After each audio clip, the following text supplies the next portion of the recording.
Hi everyone, I am Brittany and I am here with Shell, also The Honest Truth, and we're here to talk a little bit about their books that they have out and the books that they are currently writing as well. So as we're getting started, Shell, could you please tell me a little bit about yourself and about your books?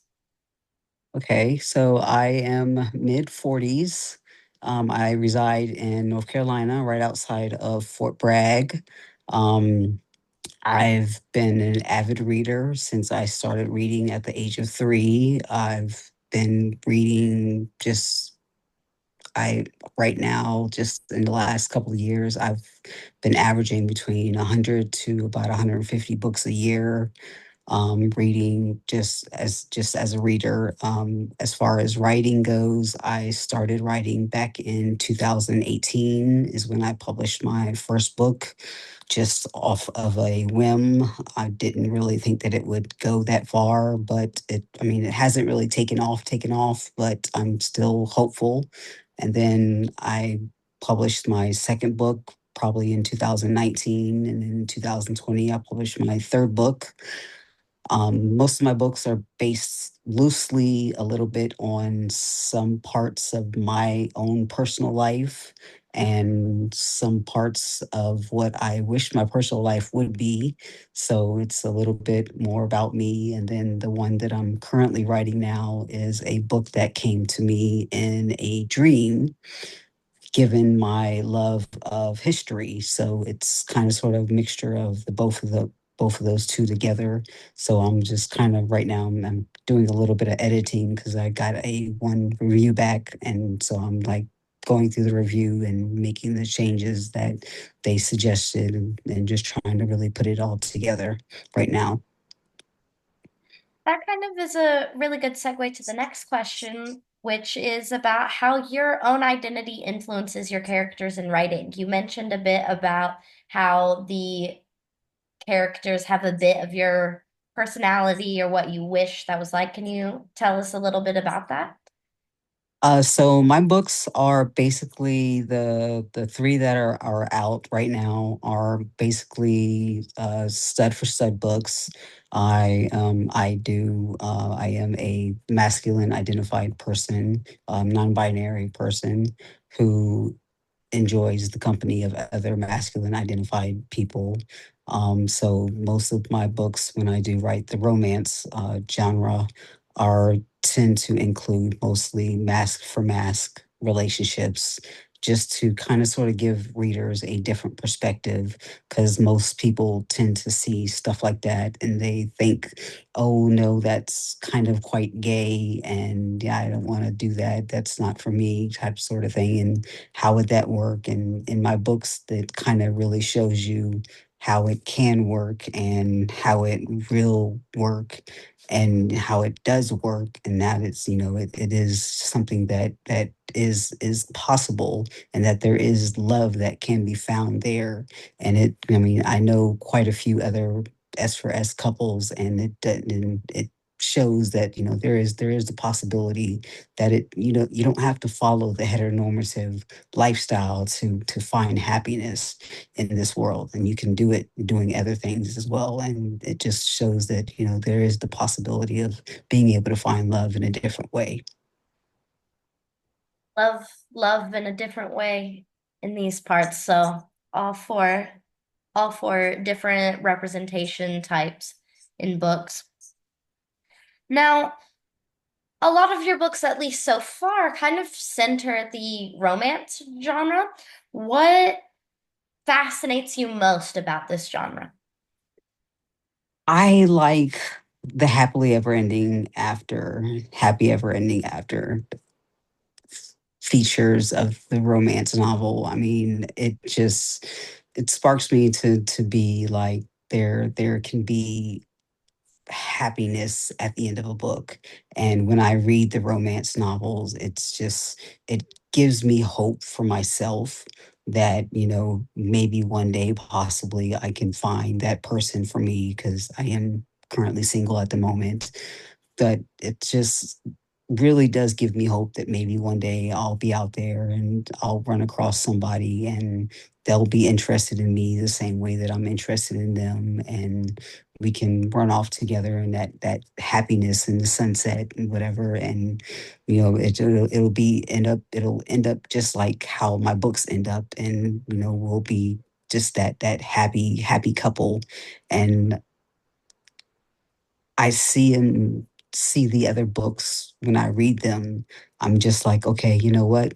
I can see that happening for me, and I want that to happen for me. And so I just keep my eyes open and hope that one day, I do find that somebody, and I read a book, and then it's just like, okay, it's like, that's something that I would do, or it's something that I would love to have somebody do for me. And it's just happiness is just the end goal of it all. So, do all of your books feature a happily ever after? Actually, one of the books that I am thinking about writing, the prequel to the series that I have, will not have a happily ever ending after ending. It's the story of how one of the characters got to be where she is before she did find her happily have the love of her life. So that one will not have a happy ending, unfortunately. So I will be warning people that that's what's going to happen. It's not going to end up in a happy ending. Leads to a book that does have a happily ever after, But right? yes, it does lead to a book that has a happy ending. Yes. So then they just have to read both. Yes, they have to read all three. Actually, it's going to be end up being a four-part series books, but Okay. they will have to read all four to see the happy ending. And are those more contemporary or are they more fantasy driven? They're more contemporary, actually. Yes, yes. Right? And those aren't out yet. Is that correct? Or Two of them are out already. One is a kind of a leading into introducing the characters. It's got like a little plot twist at the end. So it's like as you're reading it, you're just kind of sort of really getting the feel for what this could be. And then you're introduced to the characters at the end.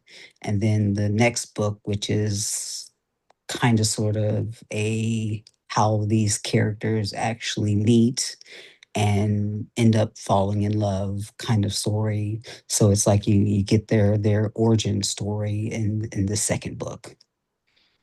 okay. Now, you did mention that some of the characters have bits and pieces of your personality. Which character would you say that you resonate with the most and why? I would say that I resonate more so with Rico, um, because we both are into computers, IT. We're both IT geeks. We're both nerds. Rico loves to read. Rico loves to learn as much as she possibly can. So, and that's completely totally me. I mean, I love anything electronic. That's totally Rico. Rico's into the whole Apple fandom, so she has all the Apple products, and I have all the Apple products. So we're both alike in that aspect. Rico and Shay, they both ride motorcycles. I have a motorcycle. Rico's bike is actually the bigger version of the bike that I have. So it's like, we both enjoy riding, getting out there, feeling that breeze blowing through the hair outside of the helmet, of course. But we will both enjoy doing that, and that's just one of the things that brings the two characters together. Actually, is their love of riding motorcycles. And Rico has a truck, I have a truck, so we both kind of sort of really mesh along with some of the things that we do together. Okay. Now, on the opposite side, which character of yours was the hardest to write? Shay was a little harder to write because she was hesitant about wanting to get into a mass for mass relationship because she didn't know how it would work and or if it would work because she kind of found herself questioning like why do I feel attracted to this other masculine person? Like this is not the way it's supposed to be. This is not the way the rule book says that it should be, and I should follow the heteronormative rule book, and I should be dating a femme. I shouldn't be looking at this other stud in this manner. So it was like, trying to find the bits and pieces of why she should change her mind in regards to meeting Rico and actually sitting down and dating her and going out with her and spending time with her and things of that sort. And then having Rico kind of sort of wear her down a little bit, like, just talking to her and getting her to actually go out on a date with her and things of that sort. And then getting Shay to agree to say, okay, yes, we can go out on a date and this is what it's going to be like. And then just kind of sort of they realizing what they have in common because they both actually have kittens. So they both realizing, we both have cats, we both ride motorcycles, we both have trucks, we have all these things in common. So, what really is the problem? Why can't we get together? Why not? Okay. Uh, and what made you decide to go the path of indie publishing? I started out indie publishing because I didn't really know a lot about publishing. I just really wanted to get my story out there.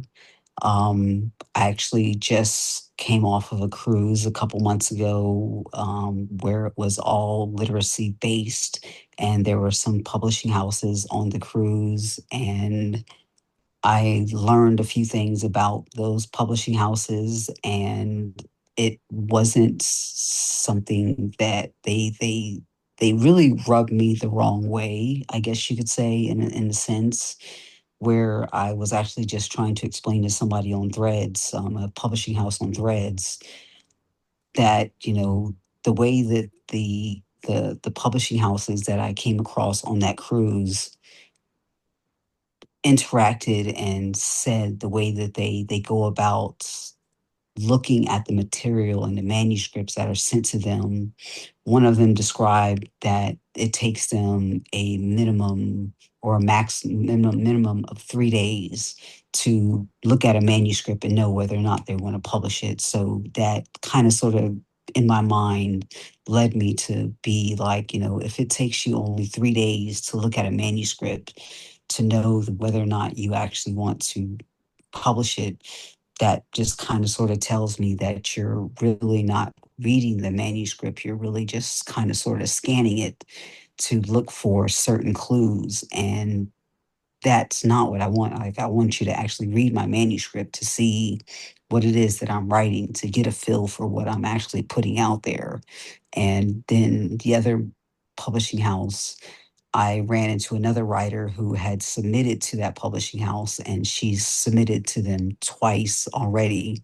And she's been waiting a whole entire year to hear something back from them. And so she's submitted again for the third time and still hasn't heard anything back from them. And she's like 77 years old. And so she's just waiting to get her book published before she dies. That her words exactly. And I'm like, okay, if that's what it takes to get published, then I'm not sitting around waiting, because if that's the case, then I'm never going to get published. So I might as well do it myself. Fair enough. It's, from what I hear, very difficult pursuing the publishing houses, especially if, like you've been saying, you're not writing the heteronormative idea. Yes. And that publishers, unfortunately, don't often look at. Uh, Hmm.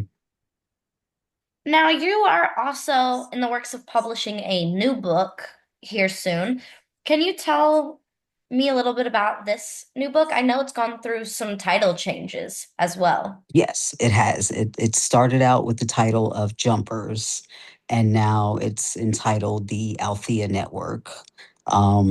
It is a historical fiction, kind of sort of sci-fi type book. It's about five students who attend a historically black college and university, actually the same college that I went to, Fayetteville State University. They discover kind of sort of discover, but the way I rewrote some parts of it, I rewrote it to where one of them, his grandfather, actually discovered the time travel portals when he was a student there at the school, like when he was a teenager. And then, some 40, 50, 60 years later, now his grandson is attending the school, and he kind of sat him down and was like, you know what, son, I need to tell you about, how I became best friends with these two guys that are my two closest friends. And so he explained to him about how he accidentally discovered this time travel portal. And then the grandson went back and told his best friends, who happened to be four young women, who all the characters are all gay, of course. And so he went back and he explained to them, what his grandfather told him. And one of the characters is a history buff like myself. And she was like very excited. She was like, okay, all right, let's go. Let's go automatically. I want to go. And so they went down and they tried to get into it, but they couldn't get into it because the thing is that at the school you have to read Latin off of the doors in order to activate the portal doors. And she couldn't remember how to read the Latin from her first semester of her freshman year because they're all in their sophomore year. And so she had to go back to her Latin teacher and get some instructions. She wrote it down and was like, can you explain this to me, how the words work and everything? And then she went back and then she time traveled back to the very first part of the story is she time travels back to Nazi Germany and by herself. And the thing is that when they time travel back, they have to complete missions in order to make it back to their time. And so she has a mission that she has to complete. And every time they time travel back in time, they have to complete a mission in order to get back to their time.